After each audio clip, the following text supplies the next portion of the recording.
2000 ஆண்டுகளுக்கு முன்பு இது உலகின் மிகப்பெரிய துறைமுக நகரங்களில் ஒன்று. இன்று கடலுக்கு அடியில் தூங்குகிறது. ஒரு காலத்தில் காவேரிப்பட்டினம் என்று அழைக்கப்பட்டது. சோழர்களின் மாபெரும் துறைமுக தலைநகர். ரோம், அரேபியா, சீனா அனைத்து நாடுகளிலிருந்தும் கப்பல்கள் வந்தன.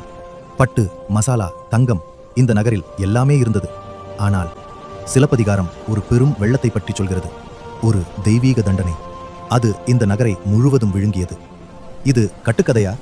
இல்லை, நினைவா? 1991 2019 ASI மூழ்கல் வல்லுநர்கள் பூம்புகார் கடற்கரையில் மூழ்கிய சுவர்கள், பண்டைய செங்கற்கள், மட்பாண்டங்கள் கண்டுபிடித்தனர். உண்மையான இடிபாடுகள், உண்மையான வரலாறு 5 மீட்டர் தண்ணீரில் புதைந்திருக்கிறது. விஞ்ஞானிகள் சொல்வது கடல் மட்டம் உயர்ந்தது, ஒரு சக்தி வாய்ந்த சுனாமி தாக்கியிருக்கலாம். ஆனால் இது நாம் நினைப்பதை விட மிகவும் பழமையானதா? ஒருவேளை இந்தியாவின் சொந்த அட்லாண்டிஸ், இந்திய கடல்களுக்கு அடியில் இன்னும் என்ன மறைந்திருக்கிறது தெரியுமா? தொடருங்கள் நம் நாட்டின் இழந்த வரலாறுகளுக்காக.